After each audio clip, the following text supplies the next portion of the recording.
Whoa,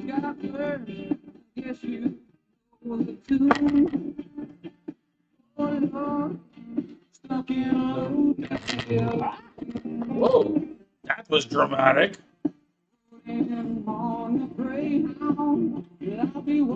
Hello, everybody. I'm sitting here knocking things over and getting ready and finishing up my notes. Sorry I'm running late today. Hope everybody's having a nice Wednesday. We have been busy as all get out here. It's the beginning of the month, and so there's lots of things going on with WineShark and planning and trying to get what's going on in February. So there's plenty of new things. One, we just sent out, so finished the announcements for the 2 next live shows at Reunion Tower with events by Amy. So she'll be hosting, and we'll be your guest stars. Get my camera all over the place here. We'll be your guest stars, along with 2 Penny Beer for a beer and wine tasting on the 13th, and then we confirmed the show for Girl Scout cookie pairings on the 27th, I want to say. So those are 2 fun live events. Plus, we've got a port tasting coming up, and we're going to talk about South African wines later in the month. So lots of fun topics upcoming here for you guys to join us for, either online or in person. Then, of course, WineShark Wednesday here. The show that you're currently attending, as usual, can be fun. Plus, I just started something brand new yesterday. Had a brainstorm for the whole upcoming St. Valentine's Day holiday.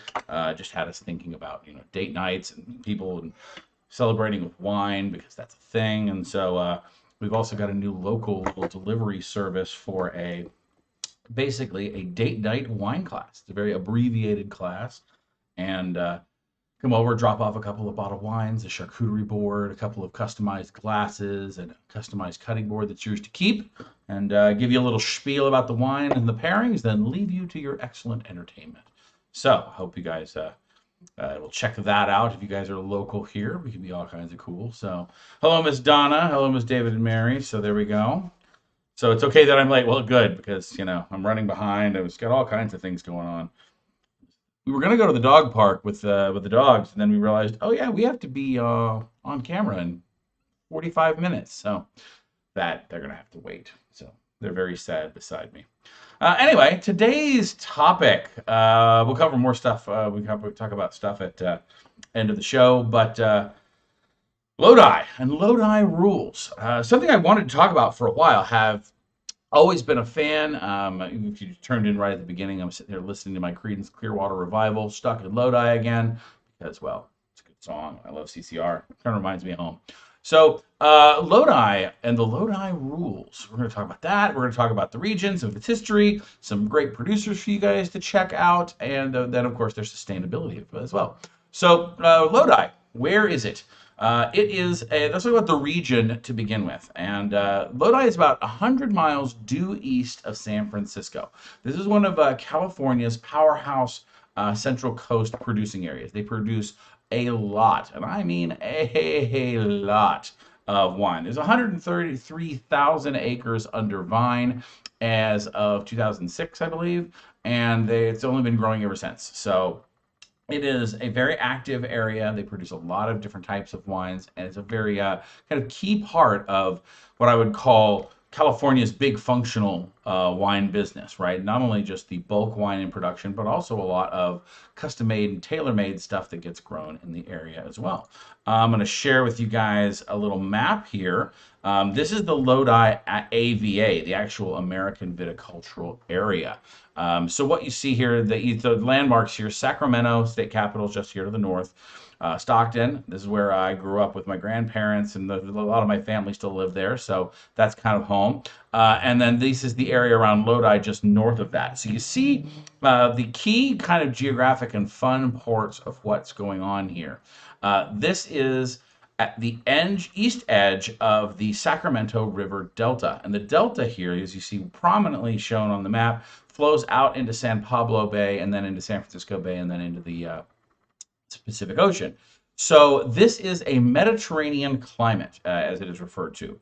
Effectively, it is warm and dry most of the year. They do not have long or wet winters. Overall, it's considered fairly dry, and it also has this maritime influence where the fog from the ocean, then from the bays, and then from the rivers rolls all the way in and up these and follows the rivers all the way up into the Central Valley. That fog helps keep things cool in the areas like Clarksburg AVA, which is just to the northwest of the Consumnes River. But this basic layout, this large area that you see here, transcends from on the western side here being a river delta to on the eastern side here being on the foothills of the Sierra Nevada mountains. So they've got a lot of different types of climates and have an amazing variety of grapes that can be grown. There are over 70 different produced types of commercial grapes in the region.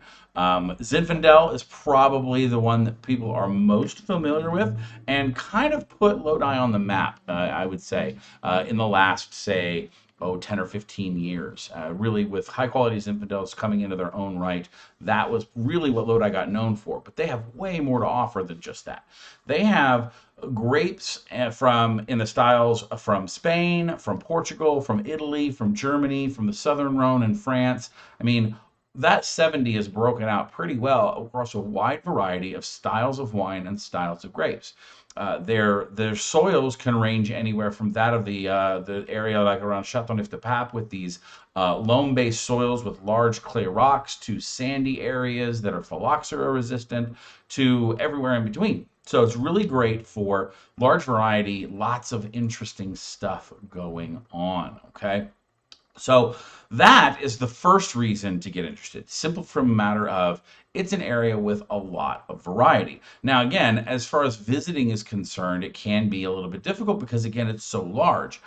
There are some areas right around Lodi proper where you can visit more than a few wineries within a given day or so, but it's often not quite as concentrated as some other areas on the map. So that can be kind of deceiving. But let's talk about its history for a moment. We talked about the area, but where in California's wine history does Lodi feature? Well, it has, well, not as famous as its Napa cousin or even Sonoma or Santa Barbara, and now the Central Coast.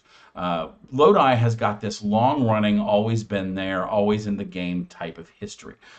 They were founded in the same ways, or grapes at least started to be grown in the same way as everywhere else in California, starting with the missionaries way back in the earlier years of before California was even a state. But by the 1860s is where you start seeing commercial, professional wine growing start to really pick out. And it was both an agricultural and viticultural product. So we were seeing people grow grapes for food and for table consumption, and also for making wine.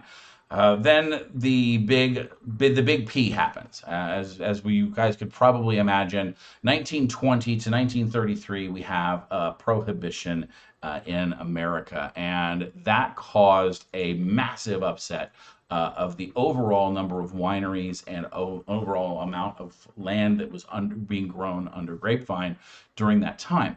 If I recall correctly, and I'm going to stretch my memory a bit, I didn't take this in my notes. California went from something like 2,500 wineries in 1919, the year before Prohibition, that by 2023 it was down to less than 30 or somewhere around that low ball nature. I mean, the industry was absolutely devastated.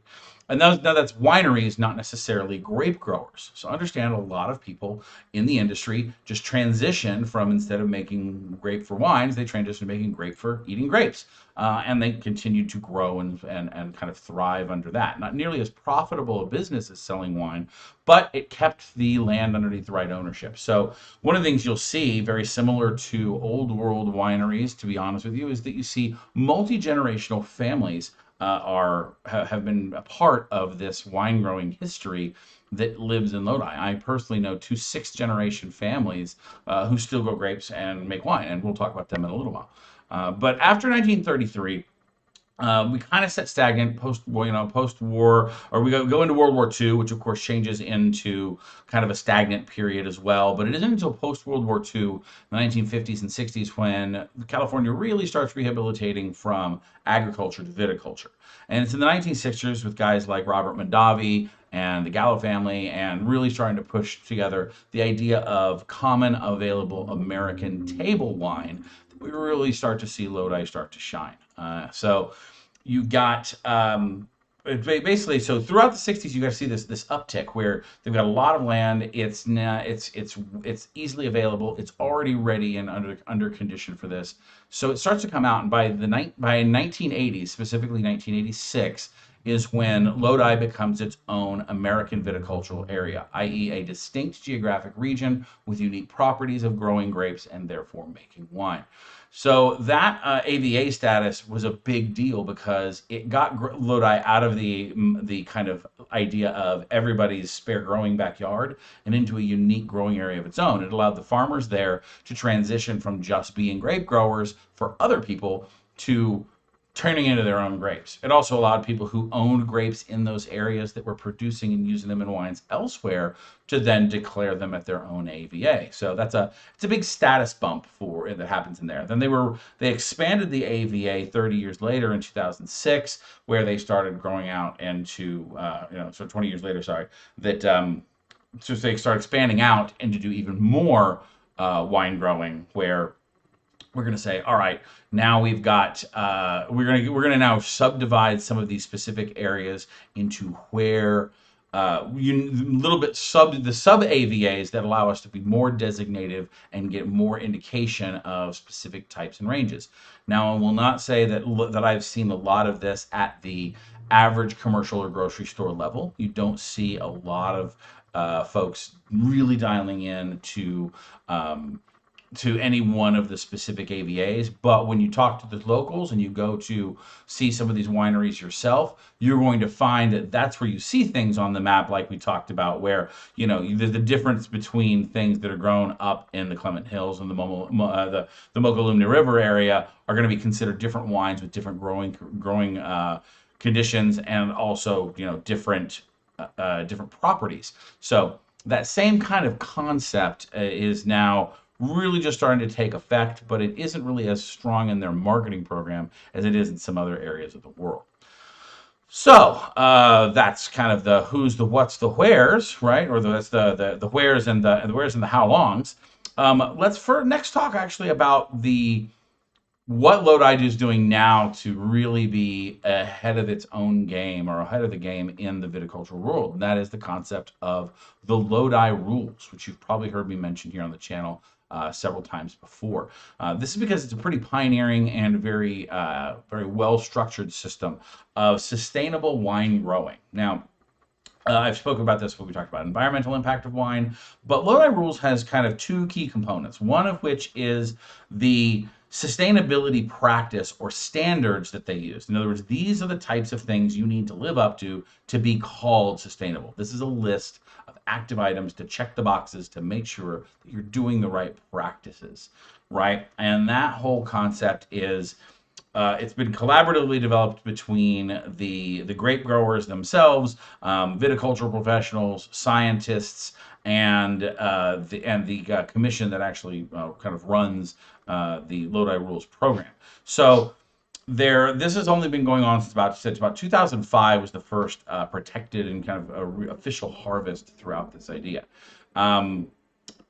But then there's, so the rules, if you want to know a little bit more about those, what types of things are they? They not only involve the things that we think would be obvious, let's say like, pesticides, okay, so pest management. Yeah, that's a big one. But it's also about water management. It's also about soil management, overall ecosystem, human resources, and business management also factor into the sustainability of this, because if you don't have all these poles in the tent, the whole thing can kind of collapse on you, where while it's nice that you're doing, friendly pest methods, but if you're not doing erosion control, well, guess what? You're not really doing the whole job.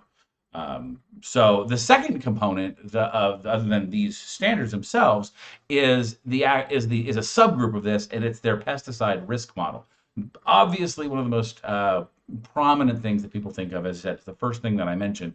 When we think about pest control, pesticides, poisons, chemicals, things used to treat agriculture, that's probably where most people's focus goes in sustainability and or green thinking. And so they have a special pesticide risk model that they use to determine and quantify the environmental impact and human impact of pesticides that are applied to the vineyards.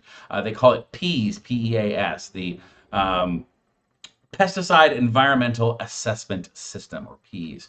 And so they look at things like what is the risk to farm workers? What are the dietary risks from acute and chronic exposure to people who consume the product? Are there acute risks to runoff and aquatic invertebrates? You know, we think about, you know, your poison killing off stuff that's actually living in the pond next door, which is good for you. Acute risk to birds, and then the acute risk to bees and pests' natural enemies. Okay, you don't want to get killing the wrong things. So that whole giant subsection of that, I think, really kind of underscores people's biggest concern when it comes to farming and modern agriculture slash viticulture processes. So this system has grown in popularity a lot since its inception, and it's something that you have to get recertified for regularly. So it's not just a one-time, you know, they check on you, you did it, you did it, congratulations. It's an effort that you have to do over and over and over again. So to give you a sense of scale, Lodi is over 103,000 acres, as we spoke of before. Only about 28,000, sorry, 103,000. 28,000 of those, a little over 28,000, are actual certified in Lodi. Okay, so that tells you how hard it is to get this sustainability level. So this is something that the growers and the winemakers are therefore justifiably proud of. They've also got 25,000 acres in other areas of California that are certified, 665 acres in Israel, and even 206 acres up in Washington State. So the certification system and body is growing in effect to continue to be about 55,000 acres in 2020 were under the label of Lodi Rules with 150 different wines. So very cool concepts. I really like what that means that they do for their product. I like it because it demonstrates how much they care about their product. Why can we not see me all the way? I'm looking at the video now, and I look awful small. I don't know why am I so small. Did I move the camera around in some way? Am I doing something weird here? I don't know. Move around after that whole falling incident. Zooming in. Oh well, I guess you guys get to see me really close. Can't see the microphone here today, so I must be doing something right, I guess. Nope, see there, I'm falling off the screen. Anyway, so let's talk about, that's all nice and good, but let's talk about wine, right? Let's talk about what the actual wine that we want to be drinking is here. Here's that. All right, hang on, I've got a tweak with this. It's going to bug the hell out of me for whatever. Scale to window. I don't know what's going on here. I don't want to mess up the stream at the same time. Why am I so zoomed in? So weird. I keep wanting to move the camera back. That was kind of creepy. All right. I don't want to mess. There's that. I can hear myself. There's that. All right. This is really bizarre. I don't know what's going on and why my I know. Oh, wait a minute. Maybe I'll try turning off the preview.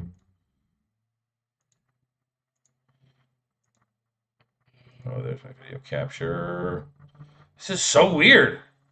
Sorry for the technical difficulties, but it's just going to bug me.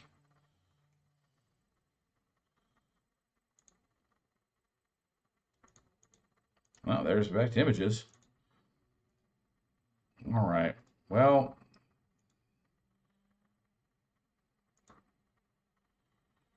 no, that's good. There's good. Let's go to this.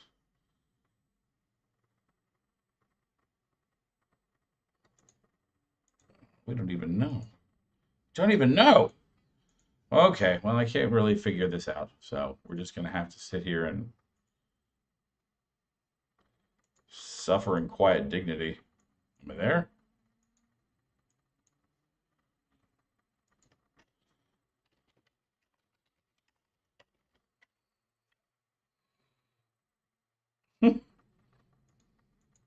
For table consumption running all got a connection. We're doing fine.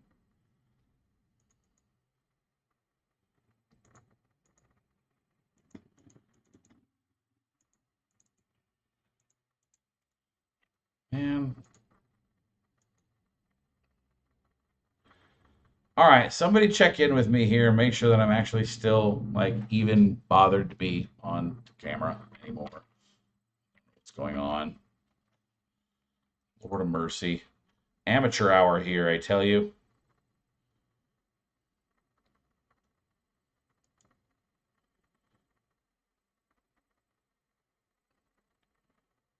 I became larger. Well, look, I'm larger somehow. I don't know. Mary says it's double checked, so okay, well, cool. All I got is I'm betting it's just a little live preview that I seen because I only see like this much of my face. It's so weird. Okay, well, back to who we give a shit about. Now, producers. Probably the most prominent producer that most of you have heard of, and probably one of my favorite of all time, is Michael David Winery. Michael David is not a person or a family. Michael and David are two people. They are Michael and David Phillips, brothers who are the sixth generation of, or fifth generation with now a sixth generation in production, who are working for Michael David. Again, an excellent example of really, really good family heritage and a long-standing life within Lodi to make awesome wines. Now, just they got very popular in the grocery store level wines with a wine called Seven Deadly Zins because everybody knows that puns are hilarious. So just to let you guys know, they spun off and sold away the Seven Deadly Zins line. That is no longer a Michael David product. And they did this to focus on the rest of their fine wine line. The grocery store level brand that you're going to see very common is the Strong Arms and what they call their Circus series. So it's Strong Arms, Petite Petite, Freak Show, things like that. Very excellent at the right around $15 to $20 price point. Then they've also got their line called Earthquake, which is the 2025 range, which is a little bit more deeper and different styles of wine. Which are, in other words, that's kind of their main their main line. I would almost call that their flagship product, but it's kind of hard to tell with them because they do have several different lines. The most popular for me is their Ink Blot line, which is OMG amazing. It's their winemaker really playing around with bigger, darker grapes like Petit Verdot, Petit Syrah. They've even got a Cab Franc, but they are excellent at the $30 to $40 range. And then their upper end kind of high line are the named sins. These ones include lust, gluttony, sloth, and envy. Sorry, and wrath. At this time, and they are all of them very, very good in the $40 to $60 range, depending on where you get them, when you get them, and who you get them from. I can highly recommend all of those lines for any good purpose. They are just they're one of my wineries that are just kind of a no-fail winery. Now, continuing our theme of twins, we have Brad and Randy Lang of Lang Twins Winery. Randy I would be proud to be able to call him a friend, or at least a decent enough acquaintance that he recognizes me when I say hello. Randy is the representative that comes around and does a lot of the marketing for them. I've had the privilege of having meals with all the people that I'm going to tell you about today and actually enjoy the company of some of these Lodi producers to really pick their brains about their product. And it's one of the reasons they're in my portfolio of passion, and that these people and the wines that they make are really something to behold. So Lang Twins is a very large producer of a lot of fun wines, a large producer of a lot of wines. They're kind of the guy behind the guy. They've got a fantastic production facility. They do custom-made wines for a lot of folks, bringing in grapes and doing vineyard management for folks as well. Their own winemaker, David Eshioki, who does wines for them, for their own Lang Twins brands, is a really, really cool guy and does some amazing things. They have their Lang Twins range. I recently reviewed a product of theirs that was a team collaborative effort called Crisscross. Then also They've got their Midnight line, which is an excellent blend style, and then they've got one called their Centennial Zen, which is all 100-year-old vine age. I think it's average vine age is 102 years in the vinery, in the vineyard. Freaking amazing. Great stuff, great people. Highly recommended to go visit their winery as well. It's a big facility. They've got some nice places not only to go have picnics and hang out, but a great little wine room and really see how big professional winemaking is done and yet still maintain a really high degree of quality with the wines that they sell themselves. Last but not least is Steve Felton out at Clinker Brick. Clinker Brick is one of those wineries that I pull out that a lot of people have never heard of, and is my favorite producer of some of the Rhone styles of the region. So I'm talking here about Syrah. They also make Petite Syrah. They do some Grenache, but they do a really fun production of some of their softer, rounder red style grapes that I'm a great big fan of. But he's got a full range of wines, a lot of fun to visit that area as well. It's a little bit further east of town, it's a little bit farther out, but really kind of nice that when it comes to a really great family-owned winery. Again, very just approachable, very amenable, and to give you a real sense of these guys are just, they're just farmers. They're genuine people who grow an agricultural product for a living and then turn it into something magical. So it's like that next level of cool. So definitely check out those three. There are certainly many, many, many other wineries in Lodi to check out. I'm just telling you three of the ones that I've had personal experience with and can very much advocate and vouch for because they're kind of in my own wheelhouse. So, all right. Questions before I jump onto the grocery store grab, which what I'm going to refer to as the unfortunately labeled grocery store grab. Anyway, the grocery store grab today is the Instigator Red Blend. Let me flip-flop back over to my images here. Let us go on to the Instigator. So I say unfortunately named because burning in matches right now in California is really just not a thing I'd use as a marketing play. Just gonna have to stay. Their idea, of course, is to be the instigator, the beginning of something is kind of the model that they talk about in their marketing. But this is what you're gonna see on the grocery store shelves. This is a $13 red blend that I picked up over at Kroger this time. So it came in at $12.99. I think it was a little bit higher. I think it was 16 before the club price was listed. I'm not sure, or it could have been their mixed six stick discount, but I'll have to look. So anyway, this is what we're going to try today. For those of you that don't know, the grocery store grab is all about getting our best value per dollar for wines found at non-specialty and non-big box retailers. Hence the name grocery store.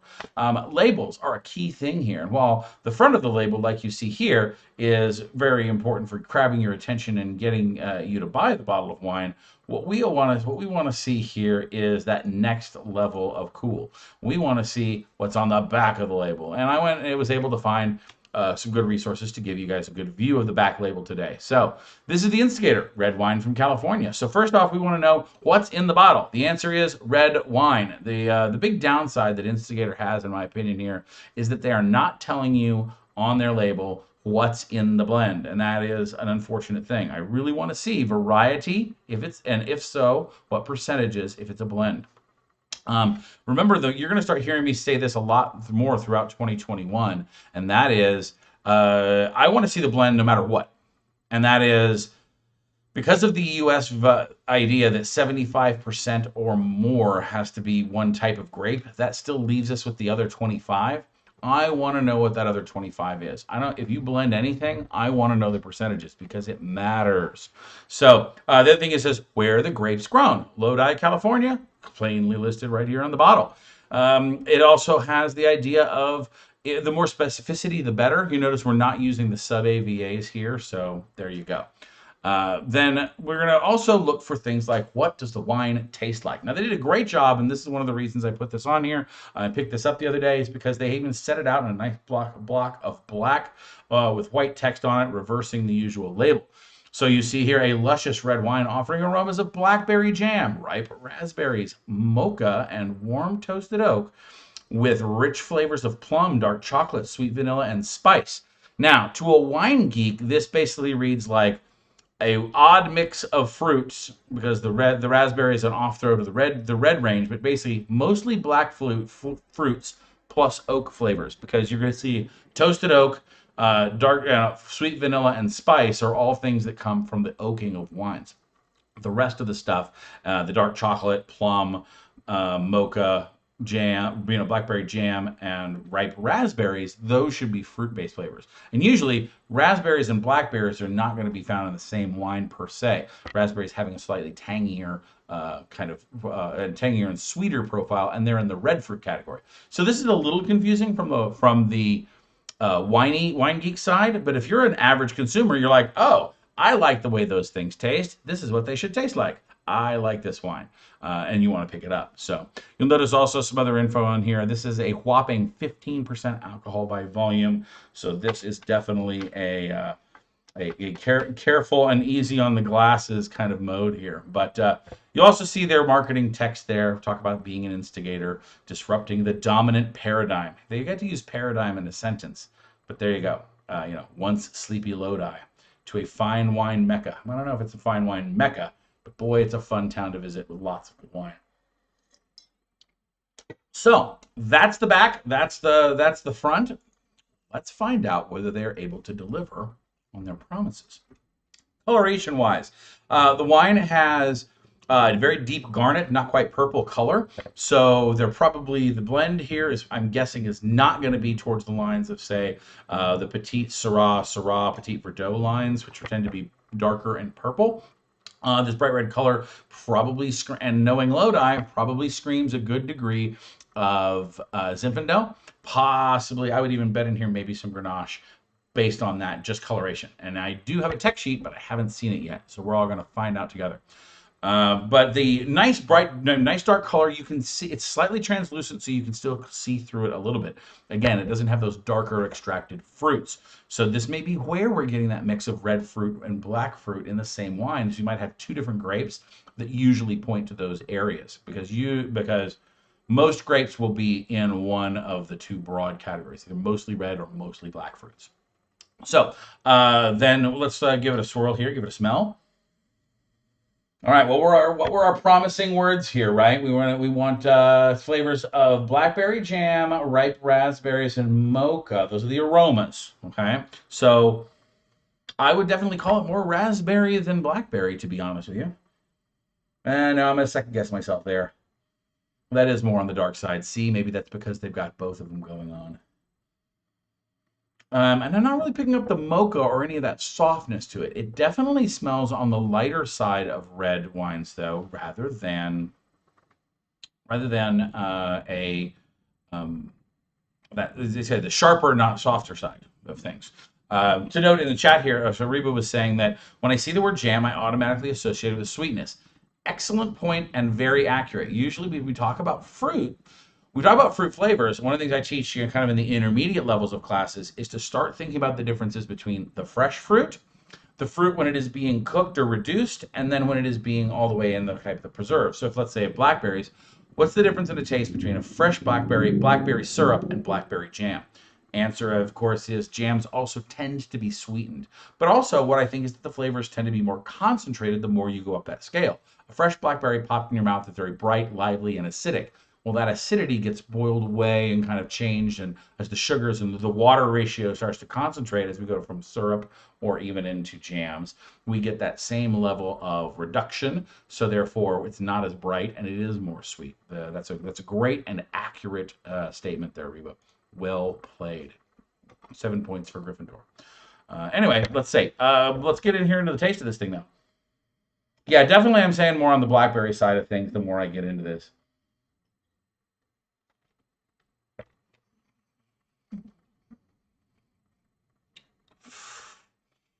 Okay. Tannic structure and acids. It's still got a little bright ping of acid. My brain here is starting to aim towards things in that Grenache range, right? This lighter than maybe this Zinfandel that I was thinking originally, and it carries much more of that reduced red fruit to black fruit. So I was thinking like pomegranate syrup, almost like grenadine, There's still a little bit of twang to it, of acidity, which is nice and a little unexpected.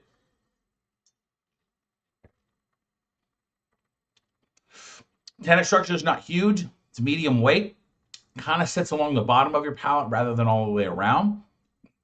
And I'm not seeing the dark chocolate mocha line that they were explaining to me here. I don't know where they think that it's going to get that kind of depth. To me, it's very bright. It's got good fruit flavor. It's definitely fruit forward. There's nothing really speaking much to soil here. This is really coming on the lighter side of things. Easy drinking. Again, well executed. So, of our three criteria, is it well executed? Yeah, it doesn't have any flaws. It's not flabby. It doesn't have, it isn't monodimensional, right? There's a little bit more flavor going on than just one type of fruit or one dominant flavor. The oak is not overly done, so they didn't just hammer it with oak. Can't attest yet. On the tech sheet, we'll see how they oak their wine or not, and how they do it, because that'll be a big impact. Is it on style? Well, this is always a slippery question. This is a wine that is declared a red table wine. There is no particular style. Your style is your own style. So this is kind of freestyle. So I can't really say, is it on style? Would it please you if you're into the current trend of California red blends? Sure. I think this wine is right on the money for that. I wouldn't be disappointed. In fact, I would call this a little bit lighter than some of the jam hammers that we've had over the course of the last couple years. And then lastly, is it worth the price tag? $13? Sure, this is totally doable. I would not be disappointed I'm not disappointed in this purchase at all. Wouldn't be disappointed in ordering it again. So here's the thing that we talked about before, and that I really want to see happen a lot, and that is, I want the back of that label to have a QR code on it so that you can scan it with your phone. I want a direct link to the real information about this. So when I did a quick Google search for this wine and images, and went to the image search, I found the actual sales data info that you will see that are designed for the trade section. So I've taught you guys how to get to that trade information on a website. Look for the trade section of somebody's website, and you're going to see things like full text sheets, shelf talkers, high resolution bottle images, things that you can use to help market their wine. Okay, so I opened up, did not peek before the show, into the data sheet. So let's open that up now and see how close we are. Kind of like a blind tasting, right? So let's see. Instigator, red wine, California. The grapes, winemaking. Grapes picked between 23.5 and 25.0 Brix. Very detailed tech. Again, this is the tech sheet for technical people. That means the degrees of Brix, and that is the amount of sugar, basically ripeness measure that they use when they're going to pull grapes off. A 7-day, which is medium short fermentation at 72 to 85 degrees, which is a low temperature fermentation. Stainless steel aging with French oak accents.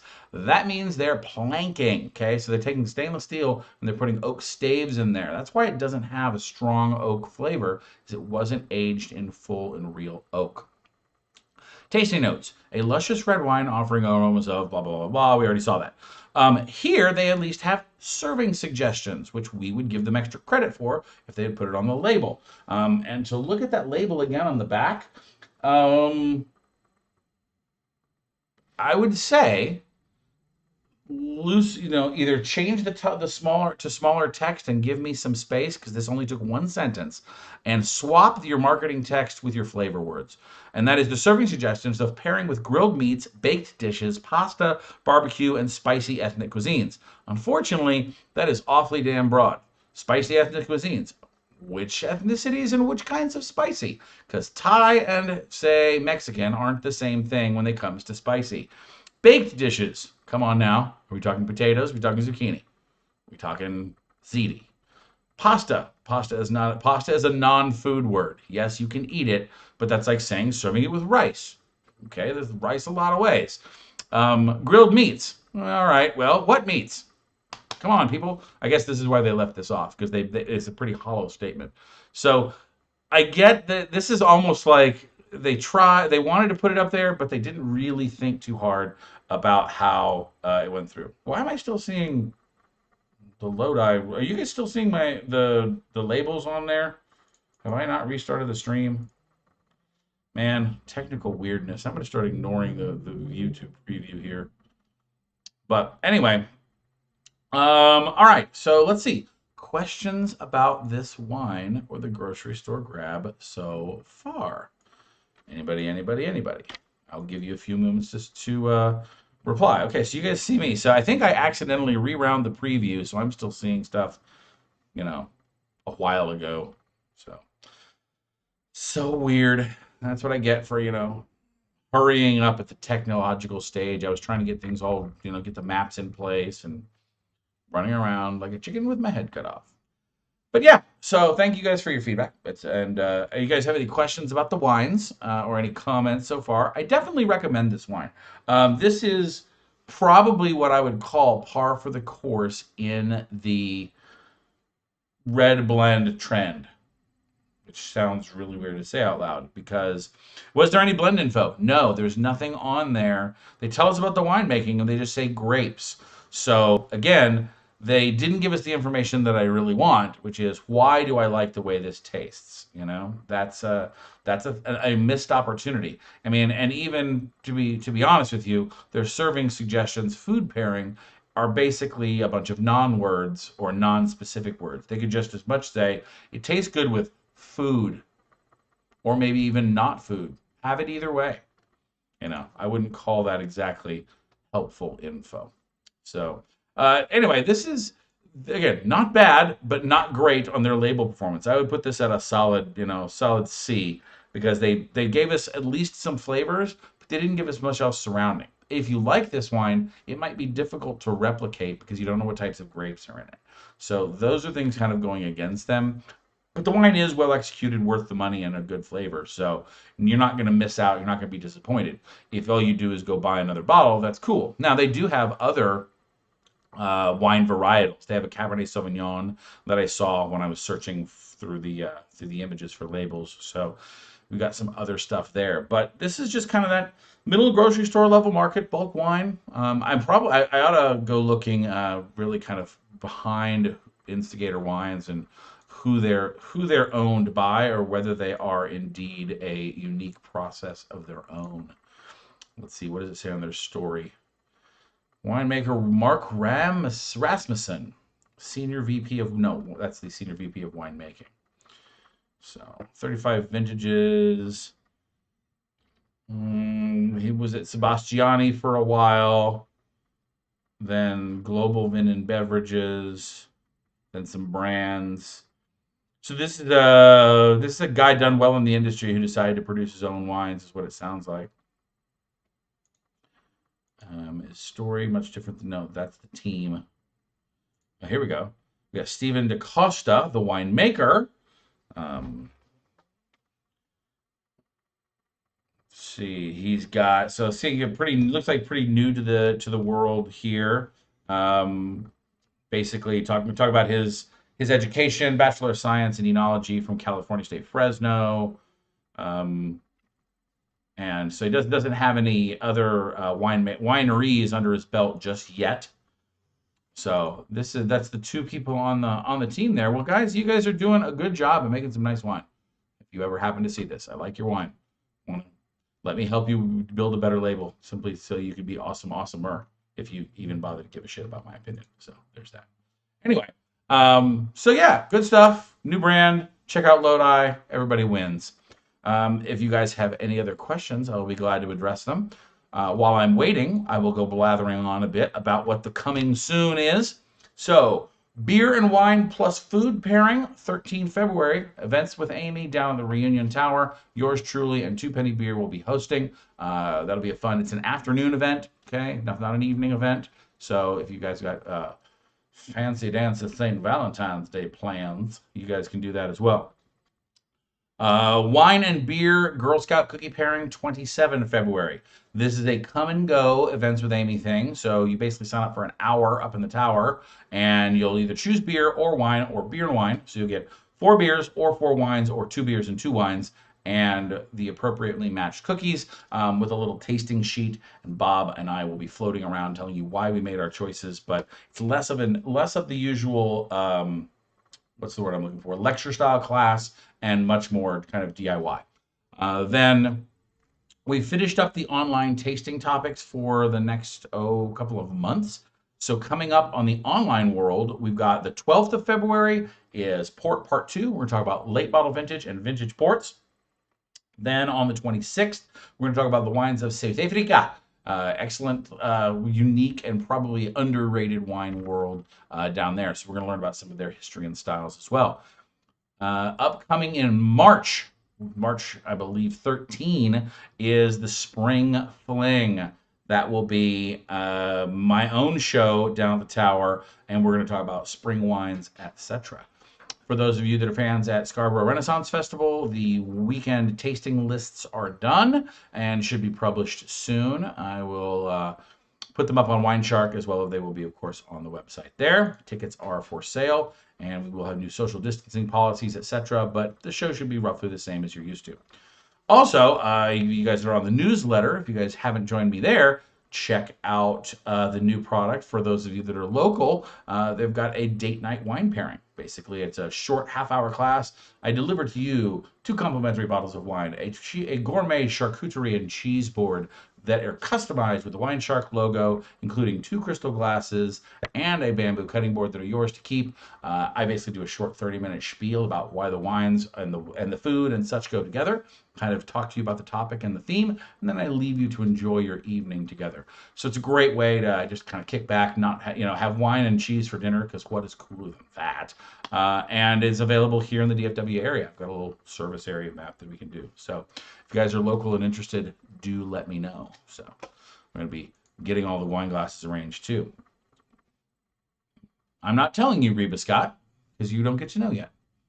She's asking about which is the opening weekend for Scarborough Renaissance Festival. The answer to, honestly, hang on, Reba, now I got to go look and search something up. There's a reason I didn't have it in the show.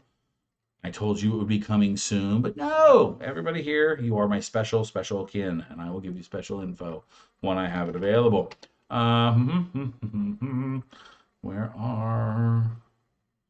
There it is. All right. The answer is no, it isn't German. I'll tell you that much. Actually, it's Wines of Spain, so that's opening weekend.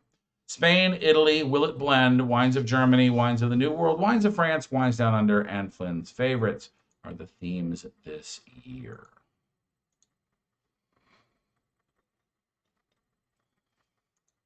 All right. Any other questions? No? All right. Well, thank you for tolerating my crazy upside down, why is my camera acting funny business? Technical world of live casting. What you do when you do the stuff by yourself and don't have a producer. Because, yay, it's a thing. Anyway, also, super secret insight, look for special events coming up in April. Potentially planning a road trip to be a preview to a possible Texas wine tour. Once things are safer in the world of COVID, we may be throwing one, and you may be invited to come down and spend a couple days doing winery tours with yours truly here in Texas.